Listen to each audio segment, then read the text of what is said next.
I'm on. Are you on? You ready? I'm on. All right, let's do this. So, we are now officially starting the bake sale sessions. I'm your host, Adrian. I'm with my co-host, Megs. Hey, I'm here too. Oh my goodness, and we are ready to have a good time. We are with our good friend, Lonnie from ConciousnessCollective, and we are just really here at the bake sale sessions to have a good session to talk, really learn about people's relationship with the plant and what their journey's been in the business, how to deal with, stigma and things like that, how to navigate the business. Cool. Now, the first thing I wanted to talk to you about, did you hear the latest with the Bed-Stuy aquarium? I sure did. So what did you think about that? I loved it. Wait, you like the fact that the FDNY paved it over? No, I don't love that they did that. I love that the community created a makeshift aquarium. I know, from a leaky hydrant. Now, the first time they got destroyed by who knows who, that was messed up. But then they came back stronger than ever, like Spread Love the Brooklyn Way, and they had it thriving again. And then like 2 or 3 days earlier, the FDNY came over, cemented the whole thing, locked down the hydrant, and now it's all over. And looking at fish and all that, that's like the most relaxing thing you could do. So relaxing. But I think the EPA also came, and I think that they were like finding like bacteria and stuff growing. So it was more of an environmental. I was going to say what was their motivation? Yeah, it was an environmental issue, is what they're saying. Which I guess you can't fully argue. That is gross. Yeah, well, bacteria is actually all around. It's right here. It's right in front of your face. No, How do you feel about that? I don't like that. No. See, this is why I like to relax, spark one up, and just zone out. Now, if I was sitting by that Bed-Stuy aquarium, I'd be there for hours just watching fish swim. It's like the perfect way to enjoy a session. It's relaxing, it's calming, and that is what it's all about with the bake sale sessions. Pure vibes, no stress, and we're not out to make anyone look bad. We're all here to spread love. Lonnie, welcome. Thank you. How Thanks are we for doing having me. today? What is the deal today? It's my first podcast. Are you serious? Yeah, I've never been on a podcast before. Whoa. I thought about doing one many years ago. Really? We never really got around to it. Or it was like a friend of mine, I'm sure most people are like this, you go out and you're like, oh, we just had this like cool conversation, like we should record this. But then when push came to shove, it's like, oh, what are we going to talk about? And we didn't really ever get anywhere. Yeah. No, dude. What do you think about all this mix so far? I think it's great. I think you're doing it now. We're doing it. We're all doing it. Yeah. We're all here. We're all making it happen, and this is what it's all about. So what I want to do is really get into just a few easy questions with you. Sure. Nothing too heavy. Now, tell us about like your journey, Conscious Collective, and how you started your relationship with the plant, if you don't mind. Well, I think I was in high school and I started smoking weed. And that's how that starts, Okay. And I had a lot of friends who like drank in high school. I never did that. Weed was like the thing. And, Right. And then we smoked really crappy weed back then also. And I think it was always on kind of a search for like, oh, where can we get something that doesn't look like pile of dirt? Yeah, and who knows where this came from or what it was sprayed with. Right. And then finally in college, like I met a guy. I'm also a musician. Okay. And I met a guy who was growing, and he had like really amazing weed that we never, like nobody ever saw this stuff. It was so expensive also, but so we became friends. He was really into jazz music, and right. I play a lot of jazz, and we became friends. And then he was like, oh, he just was like, here, I know you know a lot of people, so here's weed. He's like, you get rid of it. He was like, I don't care how long it takes. Don't worry about the money. We'll figure it out. And I was like, wow, all right. I was like, what do you want me to do with this? Hold up. He said, don't worry about the money? Well, I mean, I had to pay him eventually, but I mean, it wasn't like. That feels like a trap. It's a I trap. feel like that's the beginning of like an A24 film, and then you wind up like on this like. I mean, I was locked in his basement for a little while, but Yeah. you know that worked itself out. But Yo, Conscious Collective, what? So now you started out with the dude. yeah, so he had been growing for a long time, and he had some amazing weed back. Like this was probably the early 2000s in Philadelphia, and we never saw anything except for like really crappy shit. Or Philadelphia was flooded with this stuff called BCs, and it was supposedly like weed from Canada, and that's all we ever had. It was Canada. It was like Budweiser. Like if you drink What? beer, it was like Yeah. there's nothing special about it, but it does the job. Right. So this is what we had all the time. So then when I met this guy who had like we called it headies back then, and it was like, man, I've never really saw weed like this before. Like this shit was really amazing. But did it have like a little fur on it and all the different colors and everything? It was beautiful looking, yeah. And he really knew what he was doing, and we started hanging out all the time, and then he kind of got me into the business, and then he started showing me how he grows, and then we've been partners for, business partners for like 20 years now. What? 20 Yeah. years? On and off. Okay. But I would say the last 5, 6 years, 7 years, we've been doing it, on a larger scale. Nice. Yeah, it's been a cool journey. Now, how difficult is it to grow? It's a little difficult. What's like the process? I think it's a learning process, Mm-hmm. and you have to have patience. There's a lot of factors. I mean, I could tell you exactly what to do, but that doesn't mean it's going to work out. Right. That's kind of, and I think it's a lot of trial by error. Okay. And I don't know anyone that like their first grow was like the most. Perfect. Yeah, there's a lot of factors. I think a lot of people also, it all starts from like where you get your seeds from, or how you're going to grow, and where the seeds come from, and the genetics of it. Okay. Because if you can have you could have great equipment, you could know what you're doing, and you could do everything organic, but without having like strong seeds and know where they came from, I don't know. That's another thing we do a little different. We grow everything from seed. Right. Most people, or a lot of people, do it from clones from the plant, where they take a cut in. So the thing with seeds are that every seed is unique. Okay. So when you get a clone, you're going to get more consistency, I feel like, and you can keep doing that over and over again. But with the seeds, we could have 5 of the same seed of the same strain. Right. They're all going to come out a little bit different. Okay. Now, how close were you to were you ever close to giving up or being frustrated with the grow process at all?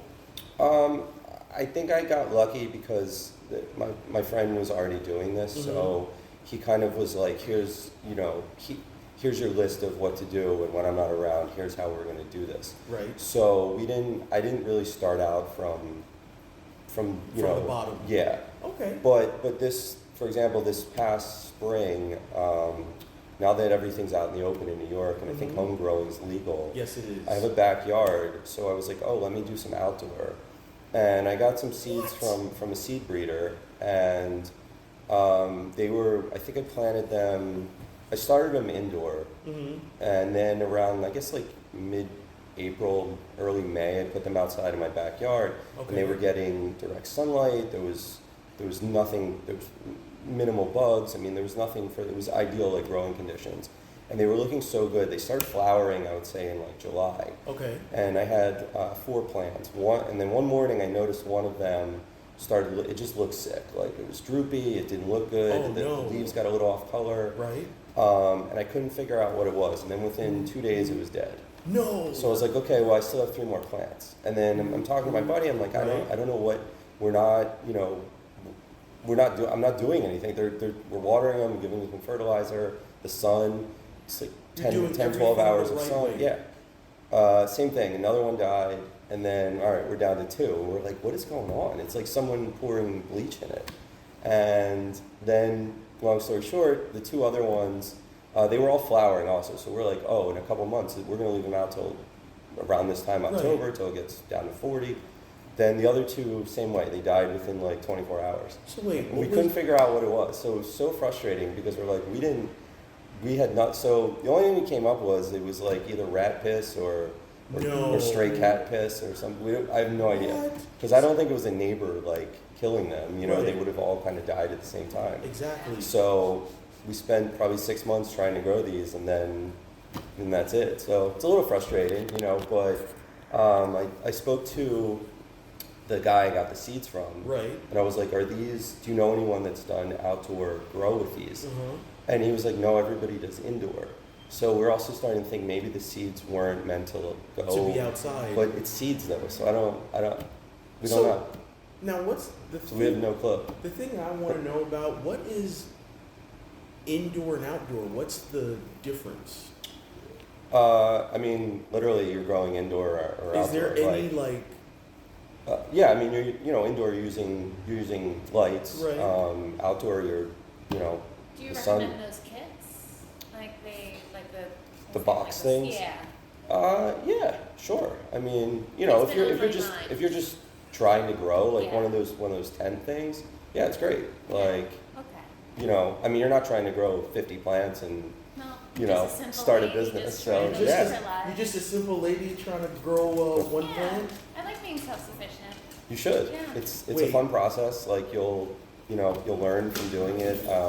I think there's so much information out there already. Like, just go on YouTube and there's probably a million videos of how to start a basic grow, and I think you can get one of those tents probably for $300, something like that. Maybe less than 500. 300 to 500. Yeah, put 2 or 3 plants in there. Yeah.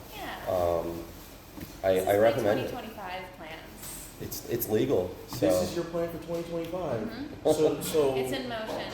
Oh, it is? Yeah. So you got the pot already? No, but I have the idea. You have the idea. So the idea, that's where it starts, right? That is true. And then I start to learn, but then I just have to put some money aside. So once the finances are there. Okay. So probably I would say April. April's when we'll start? Yeah. It's perfect for 420. Oh. Yeah. That is I think really you have planned this, so. Yeah. What? The stars all That is align. amazing. So I just looked up. It's like New Yorkers 21 years of age or older can grow up to 6 plants in their home for personal use. 3 mature, 3 immature, and a maximum of 12 plants per household. Yeah. So now, what is mature and what is immature? What's that all about? I don't know. I assume they mean that they flower. I actually don't know. I remember reading that, and I wasn't sure what that. Do you know what that means? I think I don't. what you just said. I think that's like a flowering plant. Yeah, versus like you can have 3 that you just planted, and then you could have 3 that are flowering. I have no idea why they're. I remember they also in New York. Their whole rollout of everything was a little off. But I remember when. Off? Well, yeah. But with the growing, they were like, no one can grow until 24 months or so, 18 months after the first store opened. And I was like, why? Like, does New York think that everyone's suddenly gonna like grow amazing plants and hundreds of plants and put these stores out of business? I was And like, who has the patience? yeah, I mean, it's like, who has the space also in our apartments? Like, that's the other. Did you guys hear about the grow house that they found in South Brooklyn? I can't remember which town, but it's like one of those coastal towns. It's a lot of conservatives in there, and so there was this grow house, but across the street was a nursery daycare. My question is, was the grow house there before the daycare? But the best part was, because I love local news, so you had like all the locals just being like, there's a daycare. There is a daycare. How dare them be growing this in this town? And you're just like, guys, it's a grow house. The kids are not going to pick anything apart. It's actually probably the best thing to have near them. Probably. It's just growing. It's just just growing. Wow. Yeah, I wish I had the clips to show everybody. It was so good. It's all good, Megs. Now, I want to ask you this. What is your advice for someone looking to enter the canna community? What do you have as far as advice or any knowledge? As like a grower in retail, or just as like someone who's never smoked before, now you want to smoke? Someone who's looking to get into the business somehow, some way. Growing, bud tender, whatever Because I know that a lot of folks believe that the industry or the community is cutthroat, where everyone is doing their own thing and everyone is just on their own. So Yeah, what do you? I mean, I feel like that's kind of a New York thing also. It's like, if you don't really have anything to offer someone, they're probably not going to help you out in a way, you know? Somebody that wants to get into it, I mean, I guess it's like anything, like if you're doing it to and thinking you're going to make a ton of money, it's probably not the best idea. You should probably get into it as a hobby at first for growing, I would say. I mean, if you have expectations where, oh, I'm gonna get this grow set up and we're gonna start making a ton of money, it's not really a realistic thing. I think it's like I said, more like a hobby or you know, like even if with music, it's like, oh, if you want to be a musician, it's very difficult to make a living doing that. But the fun, you know, it's supposed to, like, we, you know, just with music, like, I started playing music because it was fun, you know, and then life gets in and you get older and it's like, oh, I got to make money, I got to find a way to do, and then it becomes like, oh, this isn't why I started doing this. So anyone that wanted to get into the whatever, you know, aspect of the cannabis community, like, think about why you're doing it, you know, and it's like, yeah, I get it. If you need a job, like, you can become a bud tender. I mean, it's probably not that difficult to. I don't know. I mean, I feel like they're probably not the hardest job to. Like, I don't know. I guess you need basic knowledge of and customer service. Yeah, that's probably a big thing. But yeah, just do it for the fun of it. Like, I wouldn't. I don't know. I don't know what else. You know. Why do you do it? Why do we do it? It's definitely is an income. I do enjoy it. We've been doing it for a really long time. I would have liked to do it, or I had aspirations of doing it on the legal side. New York made it extremely difficult to do that. I still don't know what they're doing. Things have escalated, like the prices of things are really out of control right now. We did it because it was fun, originally back in the day, and it was, you know, like I said, we were younger, like we didn't have as much responsibilities, and there weren't really bills, and you know, rent was cheap in Philadelphia. But yeah, now it's now it's been probably about 20 years. It is starting to get like, oh, this isn't as fun anymore, and this is more like, oh, this is a job, and it's difficult. There's a lot of competition in New York. There's a lot, you know, people. The market's kind of weird. There is a boutique market in New York, but I think overall, people they're looking for cost. Like, oh, is this I don't have a lot of money, so I can't afford, you know, not that we charge these prices, but like we can't afford $80 eighths or you know, $400 ounces. Like I get it. Like dispensary prices. Yeah, are they that much? I mean, I think it's probably in the. They probably have a range of stuff. I don't think the flower's very good, though. The eights are higher. Some are like 50.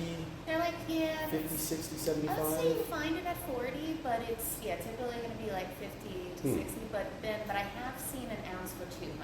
Okay. At one place. Yeah, it's probably the outdoor stuff they have. That was and that's probably from 3 years ago that they haven't sold yet. But I have a friend of mine, his wife works for a pharmaceutical company that is selling weed now. And they're part of an MSO, like a multi-state operator. I think they're from Michigan or Minnesota. It's or something. like one of those Curaleaf type of deals. I think there's like 5 or 6 big pharmaceutical companies that are doing weed now. And I was talking to her about it, and she was like, yeah, we're definitely putting in way better product than what the outdoor farmers that were given the original licenses were doing, because it was just really crappy outdoor weed. Like, and I don't think. The people that got the original licenses weren't weed growers. They were like hemp farmers. Like, so I don't know why the state thought that this was a good idea to just give, you know, random people licenses. Yeah, I mean, I get it. You want to help out farmers, but like, I don't think they really knew how to grow weed. And I have another friend of mine. His father-in-law has a legal dispensary in Astoria, and he showed me some of the stuff they have, and I was like, whoa, like. The shit that I used to smoke in high school looked better than this. No way. And it's not cheap either from the farmers. Yeah, it's very expensive. I don't know if there's a middleman, but I was like, man, you guys are getting ripped off. This is why it's so expensive. I don't know who's buying this shit, but. And then you pile on the tax too. Yeah. The tax is like pretty high as It's well. Like 10, 12% or something. Yeah, exactly. Like that. So, I don't know. I mean, I can see people that want to buy like cartridges and tinctures and things that you can't normally get at, the underground, whatever, the black market. I hate that term, but. Underground. Yeah. We'll say underground. So I can see why people go, but I don't know about the flower. Like, and even the woman with the pharmaceutical company, she's like, yeah, we have like two kinds of weed. Like one's like good, the other is like not so good. And I'm like, wow. So what are we doing with the not so good? And she's like, we've run out of the good stuff all the time. And then she even told me that I'm not going to name any names, or the companies, but she's like, we rebag the stuff that's not so good and say that it's good. And I was like, well, this is why no one likes the pharmaceutical industry. I mean, what are you doing? Exactly. You were going to say? Well, okay, so yesterday I met somebody who was telling me about like a lot of places in the city have been closing down because the mayor apparently has a specific like company that everybody has to go, that all these dispensaries have to buy through. So if you are not buying through the mayor's person, they're shutting Wait, you down. mean the Office of Cannabis Management or something? There's a Like grower. the there's legal like, stores or yeah, the illegal ones? I guess the legal stores, if right? the illegal ones aren't selling what Oh, the weird. mayor has put his stamp on, because he's probably getting the cutback. But that part I'm adding, I can't say any of this. This is all hearsay. Exactly. So we can't say any of this is correct, but I think it's something to run on. I get you. And start a conversation. I think the mayor may have other things to worry about right now also. But, There you go. Yeah, I think anything the mayor does at this point isn't surprising. It really isn't. Yeah, we're just adding to the list and laughing. It's That's like- all there is to it. It's like one of the things that I find interesting about the dispensaries, the majority, I think, are older people because they want tinctures. They all want to go to sleep. Yeah. Like my mother, she calls me on the phone. She's like, "Can you go get me my gummies?" I'm like, "Okay, you're gonna come with me." She's like, "No, you go." She's like, "You just go and do it for me." And then I get them for her. She's like, knocked out cold, and that's it. I think also you're probably right with the older crowd because they limit the THC percentage on the gummies. Like I don't think it can go over 10%, and it's like, Exactly. my girlfriend's friends who don't smoke weed at all, they love like 2.5 milligram gummies, and I'm like, the gummies we have are like 500 milligrams. So I'm like, What is the point? I guess if you don't smoke there are probably the medicinal benefits from it. People just but- want to knock out and go to sleep. Yeah. And that's it. I remembered more hearsay. Tell me. Okay. What you got? So he also was saying that the mayor's stamped weed, when it gets to a certain THC level, if it goes too high, they're spraying it with a chemical to bring it down because they don't think people should be getting that high. What? Yeah. Wow. These are fun. Right now, they're conspiracies. Yeah, So I can't say this is true. I mean, I like a good conspiracy. But I think this is something to run on. We were at conspiracy summer camp. This would be something to run on. Weed conspiracies. Yeah. I do find that when you go to a dispensary, it's usually like the flowers in like the upper 20s as far as percent goes. Everyone goes by the percentages. What do you usually go by? Smell and how it, like, somewhat cosmetically how it looks, but I really go by the smell more than anything else.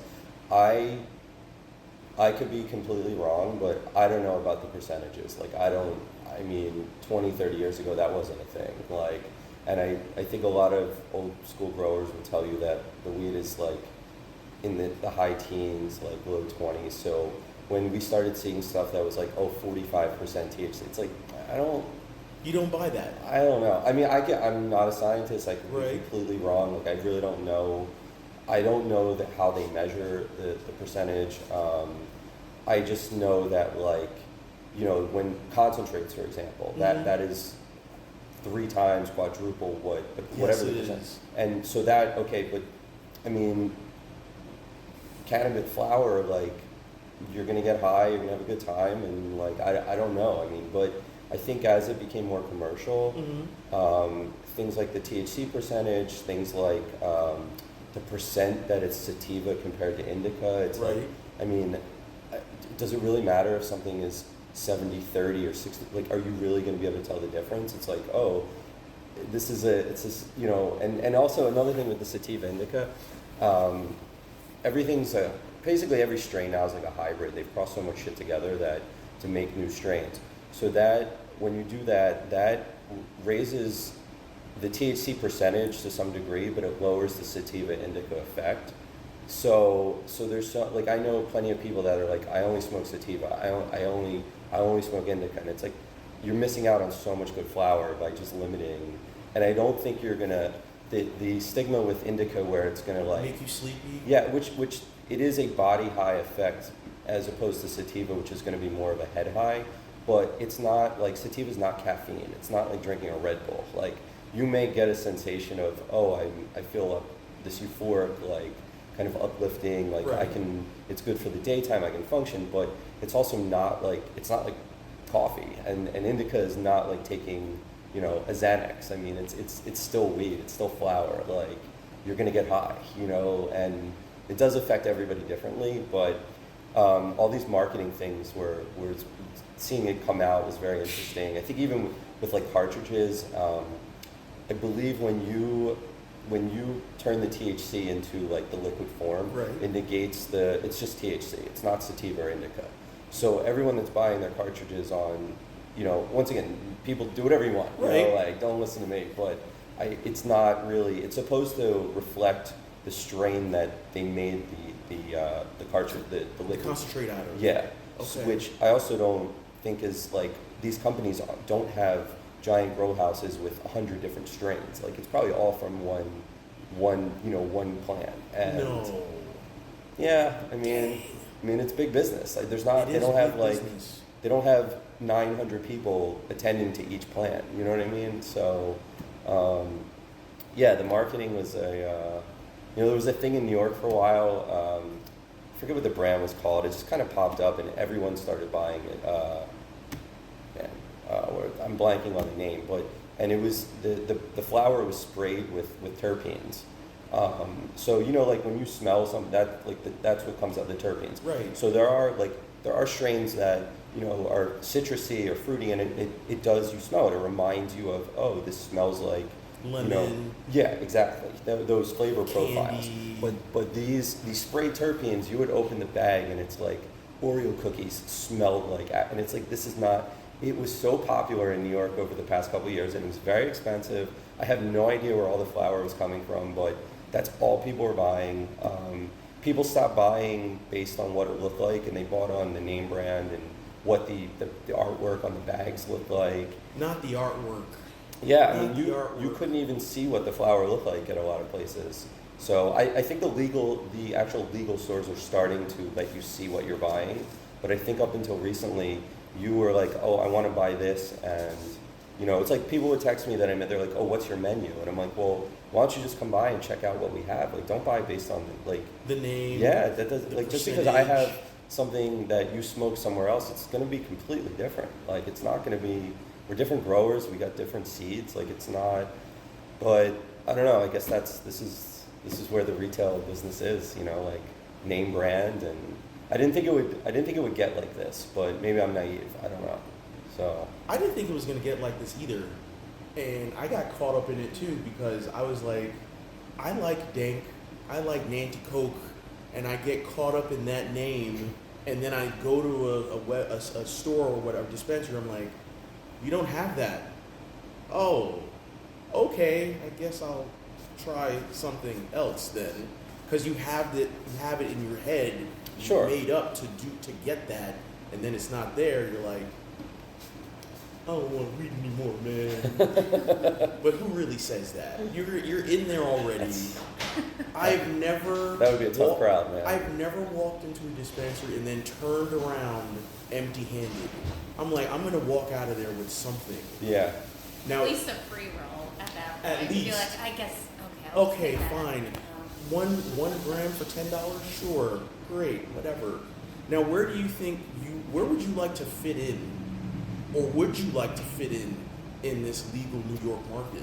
Oh, I would have. I mean, if they didn't, if they made it like a liquor license, where I'm not really sure why they're limiting who's getting.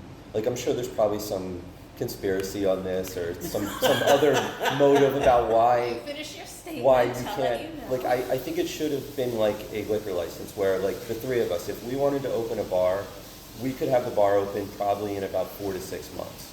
If we got everything in line, we had the money, you know, we did everything. The paperwork, everything. Everything, yeah. Because there's a million bars and restaurants in New York, and there's a million bars and restaurants that turn over, and there's the liquor. It's all about tax dollars. So I don't know why this was any different. Like, oh, let's have this application process, and we're gonna go through all these. Just let people. And if you're a good business person and you're selling good product and you know how to treat customers, you're gonna stay in business. Like, and that's how this should have been. And now it's just like, I have no idea. I mean, there's people who a year ago they opened up the licensing. The original licensing, you had to have a drug conviction, arrest, or someone in your family had. Those were the only people that were allowed to apply. It's like, okay, I get what they were doing, but there was no funding for any of these people.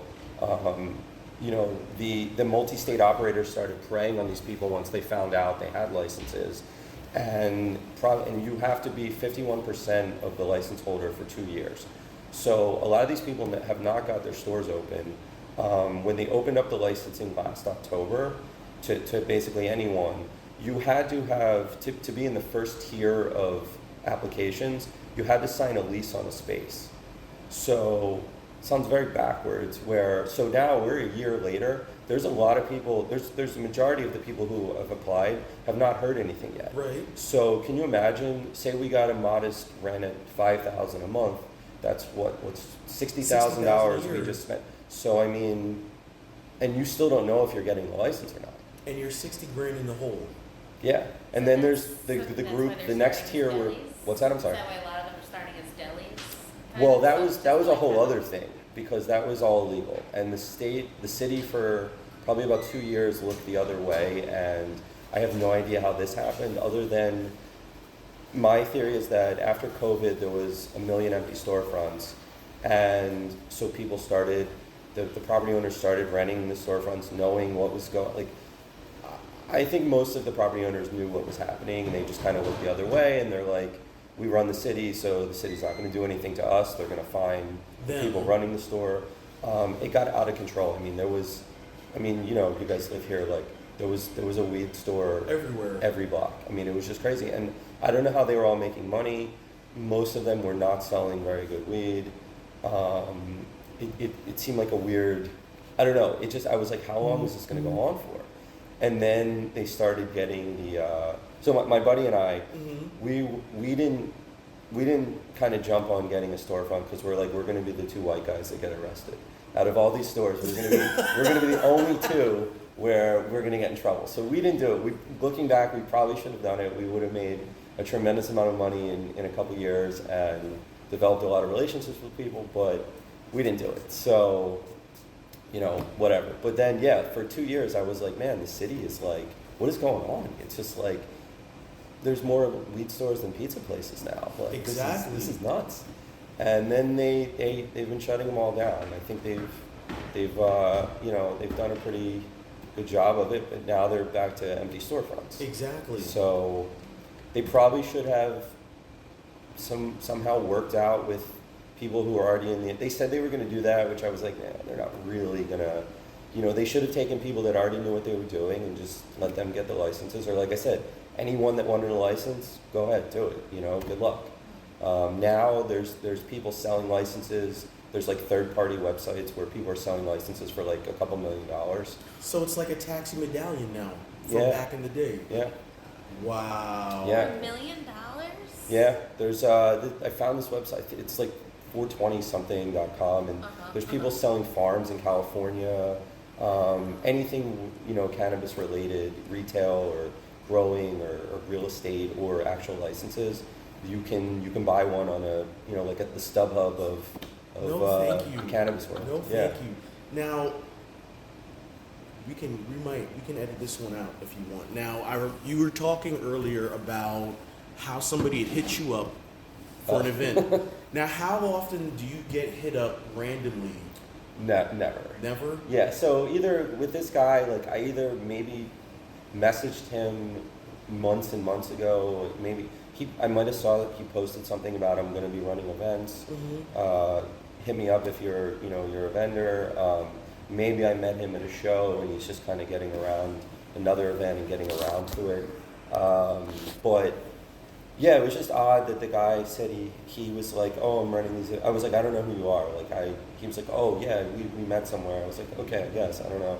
And then he was like, yeah, I'm running events Wednesday through Sunday from 11 a.m. to 10 p.m. And I'm like, what? Like, what kind of events are these? Like, who? That sounds like a full-time job, bro. Well, that's what, and he was like, my vending fees are reasonable. And I was like, wait, you want me to be there for 10 hours and pay you $100? Like, who's going to be there? Like, events are 3, 4 hours, 5 hours maybe. Like, even the conventions are like not that long. No, that's why I was like, what is, and then I was like, do you have an office space? Is it a storefront? Like, are you, like, there's no way, I mean, maybe I'm wrong, there's no way there's steady foot traffic 5 days a week for 9 hours. Like, No. I don't, 10 hours, I don't, 11 hours, so, yeah, I don't know, I may call him back, I don't know. I don't know if I want to go to Midtown, like, and he was like, where are you? I said, Brooklyn. He was like, oh yeah, Brooklyn's different than Midtown. I'm like, you are right, but I was like, I know what Midtown is. I mean, Yeah. I've been there. Like, Exactly. You start losing me when you say Midtown. And then I'm like, I don't know if I want to go. yeah, I'm not really Are sure. you serious? Oh, yeah, I become that person. Wait, you're that person? Where do you live now? I'm here. Okay, in Brooklyn, yeah. No, I So- get it. I try to avoid Midtown? a little bit. I mean, unless you have a that's 2 reason to trains. go. I gotta take 2 trains? I'd really like to only take 1 train. If I have to at all. If I can walk, I prefer that. So you're a one-train girl. Yeah. No transfers. No, if I have to. But the ideal day would be Did you 1 just see train. the eye roll that Meg But- just put out when she said transfers? Dude, I had to transfer to get here, okay? Where are I you think coming I'm from? I'm coming from Kew Gardens by a courthouse. Yeah. E-train, G-train. Ooh. And I gotta be specific. Yeah. And I gotta be in the right exit to get to the transfer spot, get out at the right spot, and I'm there. They have improved the G train, right? The Like, ghost that's- train? That's supposed to be. No, I think it's like they spent a bunch of money on it. I'm not sure what they did, but it's supposed to be better. It's so. like no longer the 10-15 minute wait every night. Yeah, that's a dream now. 15 years ago, I moved to Brooklyn and I was living right off the G. It was my only train. I relied on it so heavily, and now when I go on it and it comes, I'm like, that was so fast compared to what I used to wait. All right. The G is a dream now, and it's still not like amazing. But I'm just like, I remember what it was like. You'd be waiting an hour. I And you're like know. negotiating. Should I walk 45 minutes or should I wait here, hoping that it comes in an hour? And then the garbage train pulls up. Yeah, We that all was remember the garbage the train. infamous garbage Yeah. train that pulls up and stays there. Ugh, I remember to those taunt days. you. It To did. be like, you are not allowed on here. Oh my We God. should have like 1 or 2 cars on the garbage train. That, No, I'm not riding the People can garbage go You get a train. discount for being on the garbage train. yeah, I'll take it. You will take the garbage Listen, train? if No, you're, dude. sometimes you're on a car that's really smelly and it's not a garbage train. You know? It's like, Yeah, that it's, is. Oh, It's my the one God. car that no one's on except for 2 crazy people, and then you're like, why is every other? And you're like, oh, you get on, you're like, oh God, I No. Because that smell now lives there. Yeah. There's no matter. They can clean that car as much as they want. That smell lives on that train. Nah, I got the both of y'all beat. So when my first meeting here with the team and the fam and everything, I was on the train, and from the time I got on to the time I transferred, these 2 dudes, they were rolling up, and it was like the size of a coffee stir. It was that thin, and I'm like, you know what? There's no way that these 2 are really gonna light this up on this full E-train right now. Definitely. Yeah, they are. We get to an express stop and they start sparking it up. Now there's 5 stations between these express stops. So it's just tunnel, station, boom, boom, boom, boom. And they're smoking the whole car up. And it is the worst smelling weed Ooh, I've ever smelled in my life. that's not good. And I'm standing looking at this woman, and we're both looking at each other like, is this really happening right now? And we're like, yes, it is happening. So I look at her, and we're both at the back of the train, and the doors are right there. I look at her, and I look at the door. She pulls it, and it's like, whoosh, everything goes. And you know how New York is. No one is unbothered. No one cared. Exactly, man. Just the two of us were looking at each other. Nobody else cared. Nope. Keep But your head then- down. Don't, you know. But then it gets better, because on the other end of the car was showtime. Oh. It was showtime. And I was like, this can't be happening. So I get to the meeting here, and I'm fried out of my mind, trying to operate my laptop, be coherent, and our homie over here, Jay, gives me a Modelo. So now I'm crossfaded, and I didn't really think about that fully either. And I'm like, this podcast is all about the culture, I think. And it took me a while to really get my shit together. And I was like, and I was telling everybody here too, y'all never gonna believe this shit. And they looked at me like, man, get out of here. And I had a picture with the two dudes, because I was like, no one is ever gonna believe this. I showed them, and they're like, oh shit, you weren't lying. I was like, yeah. I think it's pretty common now. Like, people It's- are just kind of like, whatever, nothing's gonna happen. So I know, but it's like the weakest flex to light up on the train. yeah, it's like you can wait. You can Exactly. wait, like, or smoke and then get on the train. Even It's you like know. a teenager move. Yeah. Yeah, they want to feel cool. in But this you're moment. grown. You are a grown. Are they grown? They were fully grown dudes, dude. They were fully grown dudes. They knew what they were doing. And I was like, you could have just waited. Like, my ideal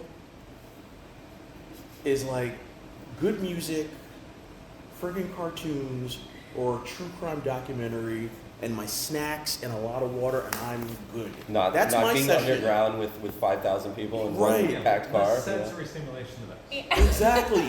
That is my ideal like session right there.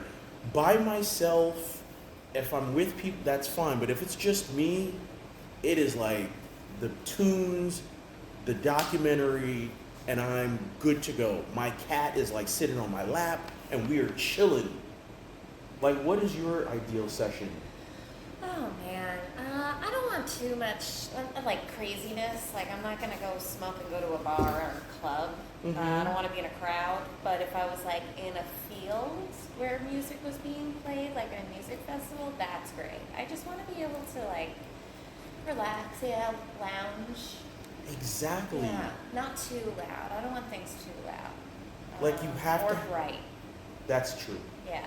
Some places in Amsterdam are like very bright that I went to, and I just remember the colors changing like over and over, and you're just like so high. Because I was like 21, so I was Oh, like cute little Meg in Amsterdam, and I'm Nah, like, Megs. whoa, the Megs. colors, and I was like, I'm No, happy, Megs. I'm sad. It was like it really did take the emotions. I learned from I didn't want it. Amsterdam, Meg. Sorry to cut you No, off, please. but check this out. So my wife and our friends, we went there a couple years ago, and we literally saw people coming off the train with their suitcases, going to the cafes, and it was like in the big city center, like Times Square, everybody shoulder to shoulder, and we looked at each other like, nah, this is not it. We went way out of the city, Yeah. where you see regular people just chilling with their Coca-Cola, coffee, tea, whatever. People that live in Amsterdam after work have their smoke, and that was the best like experience ever. It was chill. Oh yeah, the And coffee shop's off the main Get square, away from for the sure. get away from the city And center. you know what? Like the Bulldog is cool to go to once, but then you're Nobody just like, wants I to do don't- that. Didn't they try to or make it so you had to live there? They really wanted to get rid of the tourist aspect of it. I feel like I don't know if the place is Yeah. closed or I if think they're anything not actually came with that. But encouraging yeah, right now. I think in Spain is becoming the new. I Okay. want to say say Barcelona, I think I heard is like. Spain is Yeah, like I think they're now trying to get that Amsterdam tourism, and Amsterdam I think is like, please take it. So if you go to Amsterdam, you can get it, but I mean, you can't really walk around with it anyway. You have to do it inside. Oh, okay. Now this is one of the things that this is a conspiracy that I'm thinking about, Megs. Are there going to be lounges in the city, consumption lounges? I at some point, yeah. I'm not sure how they're gonna make when they initially came out with it.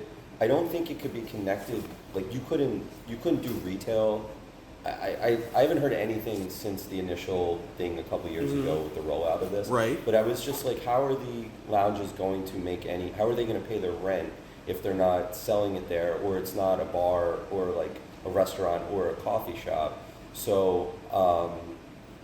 I think there's a lot of legislature they probably have to get through to make it, but they're gonna have to you're gonna have to have something. It can't just be like, oh, we're gonna come hang out. Are you gonna pay a cover charge to go somewhere to smoke weed? Mm-hmm. Like, so it's either gonna have to be the back of a retail store, or they're gonna have to allow the board of health or restaurant. Right. So I don't know if they and I'm not sure in other states that have them how that's working out. I think Ohio has consumption lounges, and I'm like, how is Ohio or whatever state it is able to pull this off, except for New York? You know what?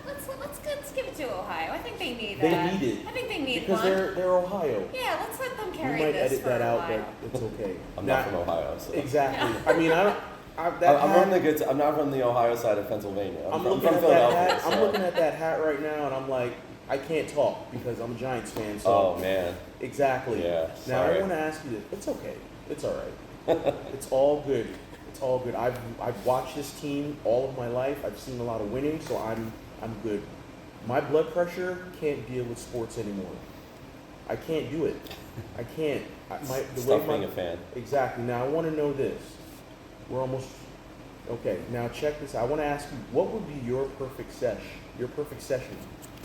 Oh man, perfect. I'm probably hanging out with a good friend, or even someone you haven't seen in a while, and you're kind of reminiscing, or some nostalgic conversation, and just or anybody that you're just having this like cool conversation with, and you're both just hanging out, smoking. It's relaxing. I've also gone to a lot of concerts or jazz clubs even, and by myself, where I've smoked outside and I'm just zoned in on the show, and it's like, oh, this is really, no one's talking to me. Not that I'm being antisocial. It's just you're kind of in that zone, and so that's like both of you. Both want. I don't really need to be like really crowded places, but it's supposed to be a relaxing, experience. Now I have another question for you. How can listeners support you and what you do and what your team does? Sure. We're on Instagram, ConciousnessCollective 1. That is a mouthful. Consciousness Collective 1. Yeah. The number 1. The number 1. Okay. Yes. All right. Find us on there. Follow us. I was saying this earlier. I don't post. I probably should post on there a lot more than I do, but I don't. Message me on there. Like I can tell you how to get in touch. Mm-hmm. I don't want to just give out my phone number right now, but we totally I am understand. I'm very friendly. Yes. Message me. Just say, hey, what's up? I'd like to get in touch. And I will respond. I gladly will would love to take on new people and meet new people. Well, hopefully our bake sale session is going to help you meet new people. And I really have to close with this one, because our name of the show is the Bake Sale Sessions. What would be... Yeah, it's about a strain. What baked good would make a perfect strain for you? What baked good? Yeah. Cookie, a cake, a flavor. Well, I kind of have a sweet tooth, so anything really. Like cake, I love key lime pie. Key lime pie. That would be a great edible. Now, how would you go about making a key lime pie? When I make baked goods, I make my own cookies. Mhm. I use butter. And we use an old school method with butter. And Now, what I want to know is this: like, as far as a strain goes, like, what would be the elements to key lime pie? oh, you mean to match a Right, strain to right, it? Oh, right. I mean, if you could find, there is a strain called key lime pie. I mean, I don't know if it's gonna like, if you smell it, I don't know if you're gonna be like, oh yeah, I immediately smell. Right. There's gonna be some lime, like lemon lime kind of Mhm. terpene in it, but yeah, I guess that would be the ideal match for, you're putting key lime strain into the actual key lime pie. I think I would like something like that where it's like, because we're named the bake sale session, and it's gotta have. I would love a strain that's embodies what a bake sale is: the sugar, the butter, the vanilla, and like So those yeah, something elements. kind of sweet. Mhm. I'm guessing. I actually one of the strains I gave you is called two of them. One is sweet berry, Mhm. and the other is strawberry shortcake. Ooh. So the sweet berry is definitely you smell it and you taste it, and it's like, oh yeah, this is like, it's kind of like candy. Yeah, you'll Okay. I smoke like it, it. check it out. I think you'll like them. I like it. So again, Consciousness Collective, Yeah. also known Consciousness Collective Collective One, One, yeah. also known as Lonnie. I want to say thank you Thank for you, being man. a part This is of awesome. the bake sale Thank you sessions. so much. Megs, you're awesome. You're This awesome. is great. I'm really happy about this. What did you think? Oh, this is cool, man. I it's great. Like, Would you do it again? yeah, definitely. I like podcasts. It's not like nerve wracking. I mean, you're just having a conversation. You're hanging out with people. Like, that's really all it is, And any outlet that someone gives me the opportunity, I am all about it. As long as they're not charging me a bunch of money, like, it's great. So.